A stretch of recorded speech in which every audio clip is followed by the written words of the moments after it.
செருப்பாழி எறிந்த இளஞ்சேட் சென்னையின் பட்டத்து யானை, படைவள கண்டு சமர்ப்பல வென்ற மாவீரன், தனக்கு மிக்காருமில்லை தனக்கு ஒப்பாருமில்லை என வாழ்ந்தவன், சமர்தனில் களிற்றின் மேலேறி வேலேந்தி வென்ற புலிக்கொடி வேந்தன், திசையெட்டும் புகழ் கொண்டவன், சோழ தேசத்தை சோறுடையதாக்கியவன், கல்லணை கண்ட மாவீரன், கரிகால் பெருவளத்தான். கல்லணையை அடிப்படையாக கொண்டு ஆந்திராவில் கட்டப்பட்டிருக்கக்கூடிய 2 அணைகள் எது என்று உங்களுக்கு தெரியுமா? கல்லணையை பற்றி தெரிந்து கொள்ள வேண்டிய முக்கிய தகவல்களை பார்க்கலாம் வாருங்கள்.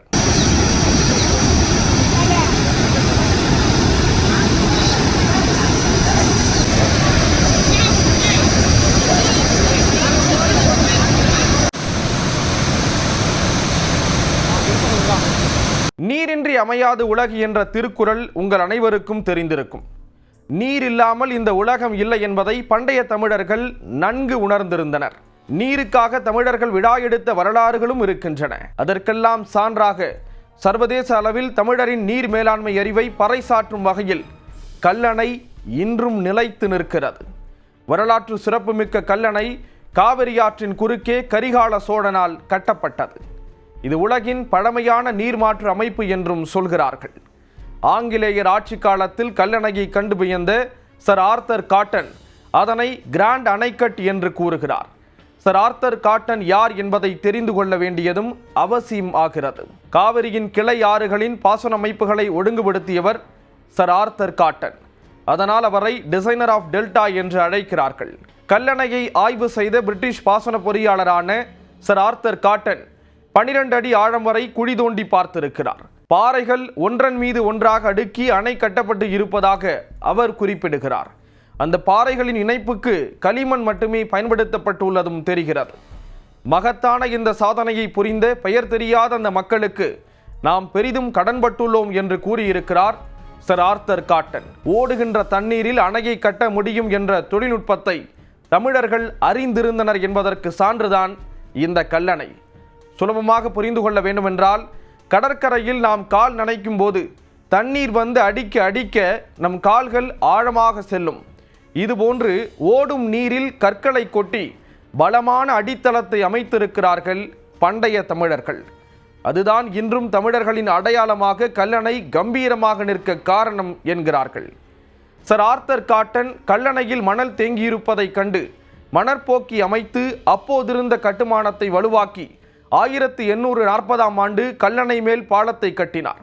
மேலும் கிருஷ்ணா நதியின் குறுக்கே விஜயவாடாவிலும் கோதாவரியின் குறுக்கே தவளேஸ்வரம் எனும் இடத்திலும் 1873ஆம் ஆண்டு அணைகளை கட்டினார்.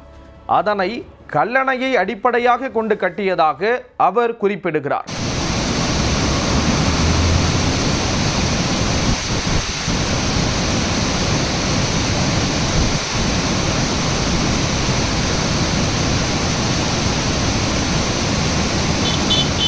தேனி சுற்றுவட்டாரத்தில் பென்னி குவிக்கை கடவுளாக மக்கள் வழிபடுவதைப் போன்று ஆந்திர பாசனப்பரப்பு செழிப்படைய காரணமாக இருந்த சர் ஆர்தர் காட்டனை ஆந்திர மக்கள் சிலை வைத்து கொண்டாடுகிறார்கள். கரிகால் பெருவளத்தான் பற்றியும் தமிழர்களின் நீர் மேலாண்மை பற்றியும் தெரிந்து கொள்ளலாம். தமிழ்நாடு செழிக்க முக்கிய காரணியாக இருக்கும் காவிரியின் வயது 5 லட்சம் ஆண்டுகள். குடகுமலையில் தோன்றும் காவிரி, காவிரி பூம்பட்டினம் என்று சொல்லப்படும் பூம்புகாரில் கடலில் சங்கமிக்கிறது. இடையில் அந்த காவிரி நிகழ்த்தும் அதிசயங்கள் ஏராளம். அப்படி தான் பாயும் பகுதிகளில் எல்லாம் பசுமையை பரிசளித்து செல்லும் காவிரியில் வெள்ளத்தை கட்டுப்படுத்த கரிகாலன் கண்ட பேரதிசயம்தான் இந்த கல்லணை. முற்கால சோழர்களில் ஒருவரான கரிகால சோழன் தான் தனக்கு பிறகான காலத்தில் சோழ வம்சம் மிக பெரும் சக்தி வாய்ந்த அரசாக மாற அடித்தளம் அமைத்தார் என வரலாற்று ஆசிரியர்கள் கூறுகிறார்கள். கரிகாலன் என்பதற்கு கருகிய காலை உடையவர் என்பது பொருள். இளம் வயதில் இவருக்கு ஏற்பட்ட தீவிபத்தின் காரணமாக இப்பெயர் வழங்கப்படுவதாக சொல்லப்படுகிறது. பட்டினப்பாலை, புறநராற்றுப்படை, கலிங்கத்து பரணி, பழமொழி 400 போன்ற நூல்களில் கரிகால் வளவனை பற்றிய குறிப்புகள் இருக்கின்றன. தன்னை பிடிக்க வெட்டப்பட்ட குழியை தந்தத்தாலும் துதிக்கையாலும் தகர்த்து வெளியேறிய யானையைப் போல் குல பகைவர்களால் சிறையில் அடைக்கப்பட்ட கரிகாலன் சிறை நெருப்பிலிருந்து மீண்டான் என்று சொல்கிறது பட்டினப்பாலை. நீடாமங்கலத்திற்கு அருகே உள்ள கோயில் வெண்ணிதான் அன்றைய வெண்ணி. அங்கு நடந்த போரில் சேரர், பாண்டியர் மற்றும் 11 வேளிர்களையும் கரிகாலன் வென்றார். இந்த போர் கரிகாலனை சோழ பெருமன்னனாக்கியதாக வரலாறு சொல்கிறது. இப்படி அடுத்தடுத்து இமயம் வரை சென்று வென்ற கரிகாலன் இலங்கையிலும் தன் வெற்றி கொடியை நாட்டினார். அங்கிருந்து 12,000 வீரர்களை கைதிகளாக கொண்டு வந்ததோடு அவர்களை வைத்தே காவிரியின் இரு கரைகளையும் வலிமை மிக்கதாக உயர்த்தியதாக ஆய்வாளர்கள் சொல்கிறார்கள்.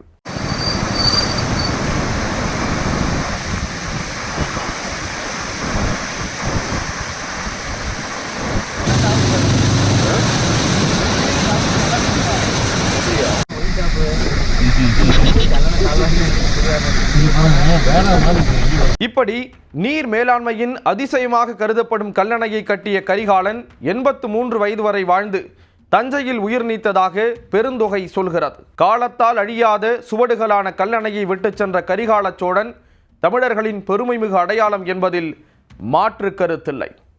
நீர் மேலாண்மையிலும் நீர் பங்கீட்டிலும் தமிழர்கள் சிறந்து விளங்கியிருக்கிறார்கள். அதற்கு சான்றாக கல்வெட்டுகள் இருக்கின்றன.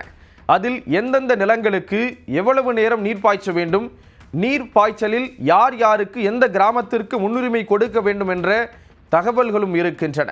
அதில் ஒழுங்குமுறை தவறியவர்களுக்கு தண்டனை வழங்கப்படும் என்றும் குறிப்பிடப்பட்டிருக்கிறது. இந்நிலையில் தமிழர்களின் பெருமைகளில் ஒன்றாக விளங்கும் கல்லணையை கண்டு ரசிப்பது மட்டுமல்லாமல் அது பற்றி தெரிந்து கொள்வதும் தமிழர்கள் ஒவ்வொருவரின் கடமை.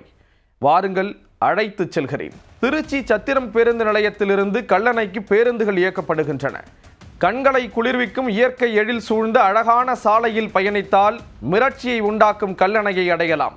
கடல் போல அணை முழுக்க நீர் நிரம்பியிருந்து கதவணைகள் வழியே வெளியேறுவதை பார்ப்பது பெரும் பாக்கியம் எனலாம். பாயும் நீரை எதிர்த்து நீந்தும் மீன்களையும் அந்த மீன்களை பிடிக்க காத்திருக்கும் நீர் பறவைகளையும் கொக்குகளையும் பார்ப்பது கண்கொள்ளா காட்சி. ஆழமான பகுதி இறங்க வேண்டாம் என்ற எச்சரிக்கை பலகை இருந்தாலும் அதை பொருட்படுத்தாமல் ஆபத்தை உணராமல் சிலர் குளிப்பதை பார்க்க முடிந்தது. காவிரி கல்லணையில் இருந்து காவிரி, கொள்ளிடம், வெண்ணாறு, புது ஆறு என 4ஆக பிரிகிறது. 1080 அடி நீளம், 66 அடி அகலம், 18 அடி உயரம் கொண்ட கல்லணை நெளிந்து வளைந்த அமைப்புடன் கம்பீரமாக காட்சியளிக்கிறது. பழமையான இந்த அணையை கட்டிய கரிகால சோழனை கௌரவிக்கும் வகையில் கல்லணைக்கு அருகே மணி மண்டபம் அமைக்கப்பட்டிருக்கிறது. தனக்கு மிக்காரும் இல்லை, தனக்கு ஒப்பாரும் இல்லை என்று கரிகாலன் வாழ்ந்ததை பறைசாற்றும் விதத்தில் யானை மேல் கரிகாலன் அமர்ந்திருக்கும் சிலை நமக்கு சிலிப்பை ஏற்படுத்தும் எனலாம். மண்டபத்தை சுற்றி கரிகாலனின் வாழ்க்கை வரலாறு மற்றும் அவரது ஆட்சி காலத்தில் கல்லணை கட்டிய கதையையும் எடுத்துரைக்கின்றன அங்கிருக்கக்கூடிய ஓவியங்கள். இந்த மணிமண்டபத்தை காண காலை 10 மணி முதல் மாலை 6 மணி வரை சுற்றுலா பயணிகள் அனுமதிக்கப்படுகிறார்கள். அனுமதி இலவசம் என்பதும் குறிப்பிடத்தக்கது. பருவக்காற்றை அறிந்து கடலை வசப்படுத்தி கரிகாலன் ஆட்சி புரிந்தது குறித்த சான்றுகளும் கல்லணையை உருவாக்கிய விதம் குறித்தும் ஓவியங்கள் மூலம் எடுத்து கூறப்பட்டிருக்கின்றன. கரிகாலன் இமயத்தை வென்றதன் வரலாறு, காவிரியின் இடப்பெயர்வு, கரிகாலன் முடிசூடி கொண்ட காட்சிகள் போன்றவையும் இடம்பெற்றிருக்கின்றன. சிறுவர்கள் விளையாட அமைக்கப்பட்டிருக்கக்கூடிய சிறுவர் பூங்காவில் ராட்டினம் போன்றவை இருக்கின்றன. நீர் பாய்ந்தோடும் அழகை ரசித்தவாறு மீன்களை உண்ணும் வகையில் சிறு சிறு உணவகங்களும் இருக்கின்றன. ஆனால் ஆபத்தை உணராமல் நீரில் இறங்கி குளிப்பதும், குழந்தைகளை குளிப்பாட்டுவதும், குப்பைகளை அங்கேயே கொட்டுவதும் முகச்சுளிப்பை ஏற்படுத்துகின்றது. எது எப்படியோ வரலாற்று பொக்கிஷமாக விளங்கக்கூடிய கல்லணையை காண்பதும் அதை பாதுகாப்பதும் தமிழர்கள் ஒவ்வொருவரின் கடமை என்றே கூறலாம்.